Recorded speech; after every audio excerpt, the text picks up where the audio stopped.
It's a challenge in terms of best practices because every game is different and every game evolves. But I think there are things that you can do in terms of how you test and treat content. The three things I mentioned, so the marketing, the game management, and the content development. I think the best practices there is create, test, iterate, refine.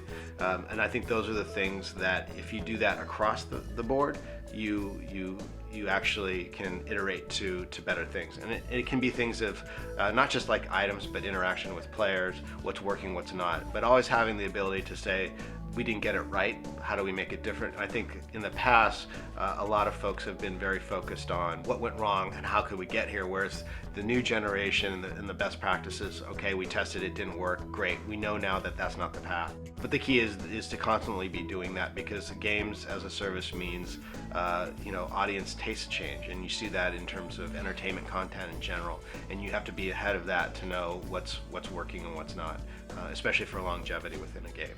I think there is a playbook that you can take into every game to start and say, here's some core mechanics that we know work. Has to fit to the style of game, and it has to be things that you've worked with before. I think there's a case to be made that you can do that with free-to-play games, but after that playbook is done, then you can start doing more testing and iterating. So I think there's some mechanics that you can bring into it, and there's a lot of folks who are chatting about it. I think the key is to come up with almost like your own deck of what the plays could be, and then from there take that forward. The tool sets available to developers now is much greater than it's been in the past. I think it's much more accessible and much more cost effective.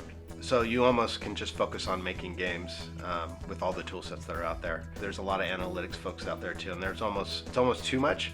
But if you kind of do your homework, you can see that there are folks who are doing some really creative things around predictive analytics, machine learning, understanding player behavior, social aspects, and those are things that are cool.